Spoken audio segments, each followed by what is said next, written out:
Hoje, 3 de setembro em Pequim, Vladimir Putin fez o chamado discurso de paz em uma coletiva de imprensa e, ao mesmo tempo, aumentou as apostas.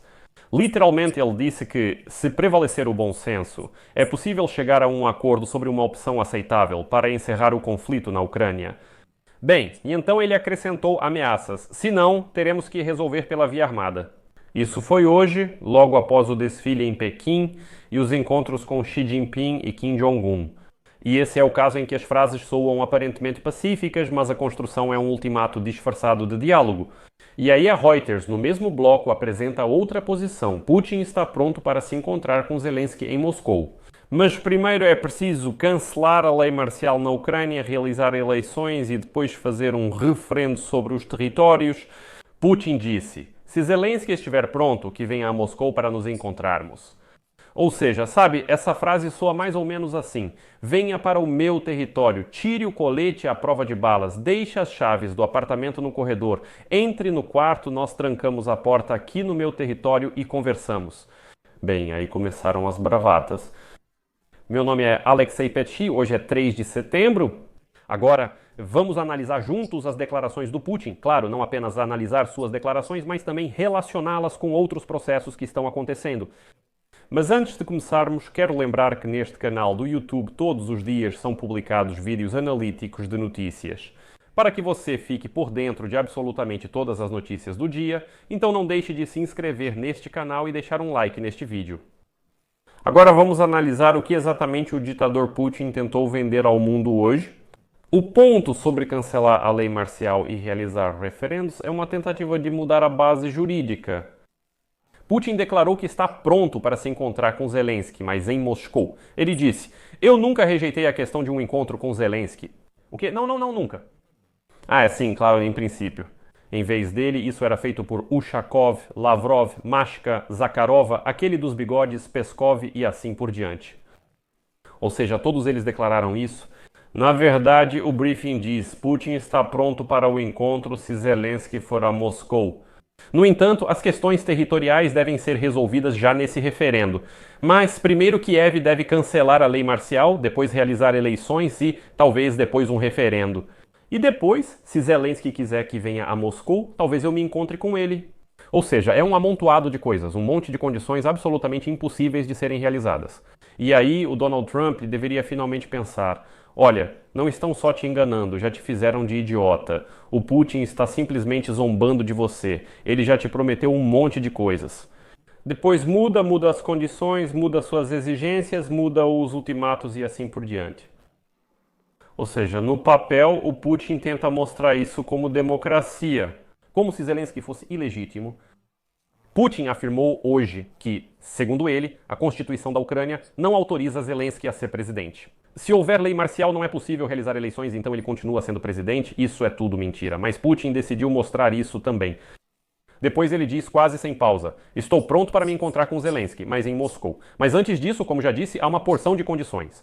Na prática, essa exigência é, sabe, desarmar as próprias instituições em meio a ataques diários.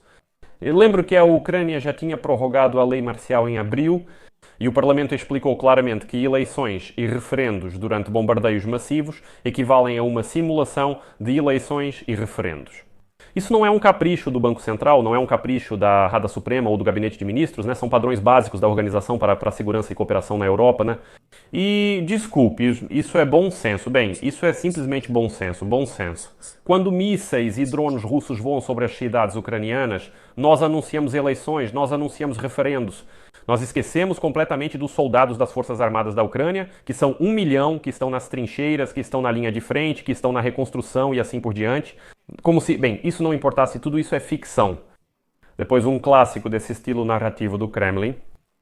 Putin voltou a trazer à tona a história sobre o mundo de 2022, onde, segundo ele, a Rússia teria proposto retirar suas tropas de Kiev e a Ucrânia supostamente prometeu em 2022 entregar todo o Donbass a Putin, Donetsk e Lugansk. E de acordo com a nova versão de Putin, os russos não fugiram de Kiev, mas sim foi um gesto de boa vontade que fazia parte do acordo. Eles deixam Kiev, nós cedemos o Donbass, mas Segundo Putin, a Ucrânia mudou de ideia, enganou-o novamente, ele acreditou e foi enganado de novo. É um detalhe que estão deixando de lado, tanto nos vazamentos de agosto quanto nos relatórios recentes. O Kremlin mantém a mesma postura, rejeita a OTAN, exige reconhecimento das novas realidades territoriais, entrega do Donbass e proíbe forças armadas ocidentais na Ucrânia. Essa chamada linha de paz que ele vende hoje em Pequim é só uma versão reformulada de um pacote antigo. Nós vamos parar se vocês reconhecerem todas as nossas conquistas e aceitarem todos os nossos ultimatos e, basicamente, se renderem. Um outro ponto desse briefing é essa frase, tipo, que Zelensky venha a Moscou, vamos conversar. Como afirma Putin, se Zelensky quiser, que venha a Moscou e nos encontraremos. Mas aí já vem um comentário sobre a legitimidade de Zelensky e a disposição de aumentar o nível da delegação russa para um alto nível, diz Putin.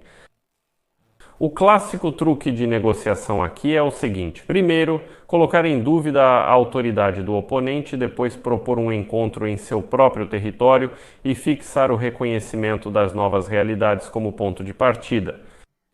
Com educação e confiança, mas de modo não verificável, ou seja, impossível de realizar. Você pode se perguntar, por que tudo isso vem da boca de Putin? Isso está sendo dito hoje em Pequim, pois a imagem do dia lá é claramente de propaganda. O desfile militar em Pequim com Xi Jinping ao lado de Kim Jong-un. Uma ligação bilateral bem forte entre Moscou e Pequim. Ao fundo, acontece o maior ataque à infraestrutura da Ucrânia em meses. E eu lembro que durante a noite passada, mais de 50 drones e algumas dezenas de mísseis, setores de energia, transporte e ferroviário foram danificados e houve feridos. O paralelo, é claro, não precisa de microscópio. Mostramos disposição para a paz, enquanto atacamos a retaguarda, para ampliar a pressão por um cessar-fogo a qualquer custo. Tudo isso se encaixa como um quebra-cabeça. Isso é pura mecânica de propaganda. Ataques contra essa Ucrânia para que os ucranianos se cansem e digam: meu Deus, quanto tempo essa guerra ainda vai durar? Já precisamos aceitar qualquer condição. E ao mesmo tempo, todos veem a imagem do desfile militar em Pequim, onde Xi Jinping, Putin e Kim Jong-un, unidos em uma aliança, de mãos dadas, estão prontos para ir à guerra contra o mundo inteiro. Ou seja, já está claro que precisamos aceitar qualquer capitulação. Agora, sobre o conteúdo do chamado cesto de paz de Putin. A Reuters relata os detalhes do acordo desde meados de agosto. Moscou busca controle legal sobre Donetsk e Lugansk e o congelamento da frente em Zaporizhia e Kherson. A recusa de Kiev em entrar na OTAN e o possível cancelamento parcial das sanções. Status especial para a língua russa, liberdade para a Igreja Ortodoxa Russa e proibição de militares ocidentais na Ucrânia. Esses pontos representam o bom senso citado por Putin hoje. Para Kiev, isso parece uma capitulação. Para a União Europeia e a OTAN, parece uma estrutura de segurança defeituosa no centro do continente europeu. Sobre os referendos de que Putin fala, soa aparentemente neutro, até lembrarmos que a Rússia já realizou 4 pseudo-referendos sob ocupação e declarou anexações. A proposta de resolver as questões territoriais por referendo após o fim da lei marcial apenas mascara exatamente o mesmo objetivo: legalizar as ocupações já declaradas sob a aparência de uma escolha. Como se dissessem, não tiramos a força, estamos oferecendo escolha. Entende? É só mais uma tentativa de fingir que os ucranianos decidiram tudo. Qualquer referendo real só é possível após a desocupação, verificação internacional de segurança e acesso de observadores, e certamente não quando a defesa aérea está interceptando drones Shahed russos e mísseis KH-101. Isso não é um detalhe, mas a base da legitimidade desses referendos. Um destaque do dia é a Coreia do Norte. Hoje aconteceu um encontro entre Putin e Kim Jong-un. Putin agradeceu a Pyongyang pelos soldados que lutam ao lado da Rússia e convidou Kim Jong-un para visitar a Rússia. Diante dos riscos de sanções para países que fornecem armas, essa imagem sinaliza ao Ocidente que encontramos nova forma de pressão, como o próprio Putin admitiu.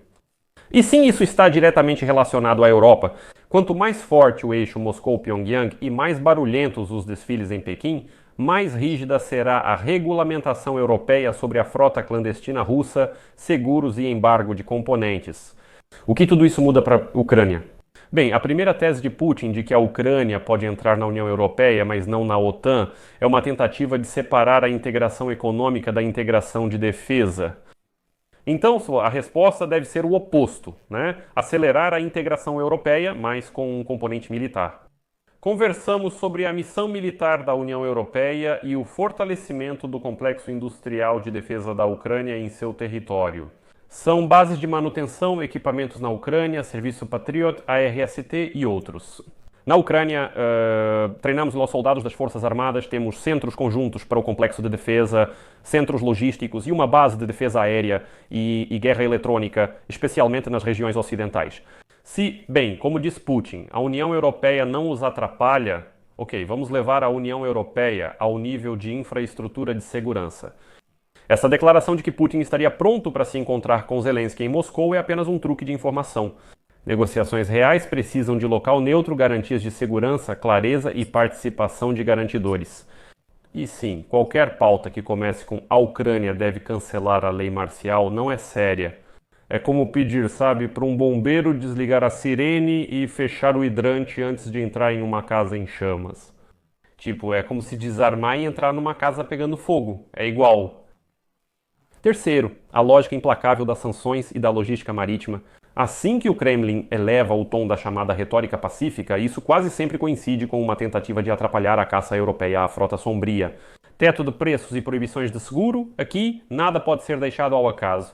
No momento em que Moscou pede os chamados referendos e o fim da guerra, da lei marcial na Ucrânia, a União Europeia deve responder: não fiquem apenas discutindo se Putin está pronto para algo ou não, mostrem para nós que vocês realmente estão prontos.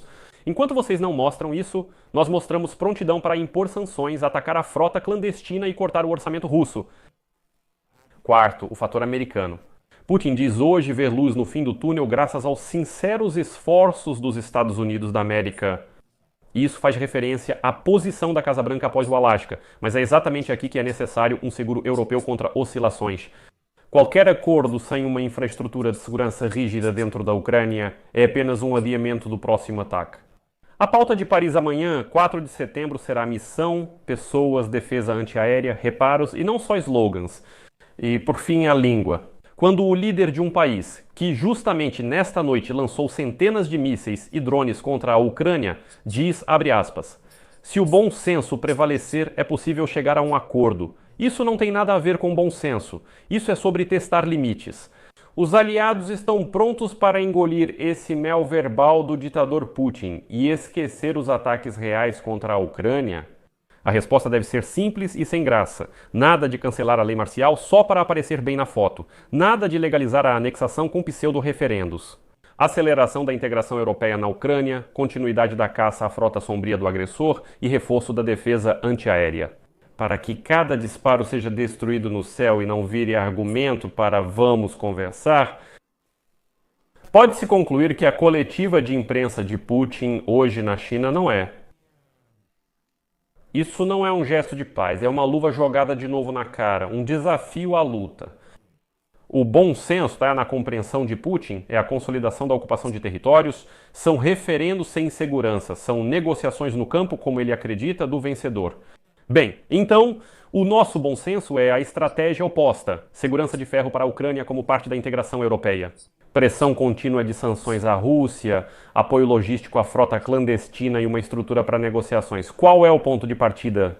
Isso não são novas realidades, mas um princípio básico. Nenhuma legalização da guerra e da tomada de territórios, nenhuma recompensa ao agressor. Isso deve ser a base. Por isso vou deixar reticências aqui. Deixem suas opiniões e conclusões nos comentários deste episódio, inscrevam-se no canal, ativem o sininho e não se esqueçam de deixar o like. Por hoje é só, se cuidem, até mais.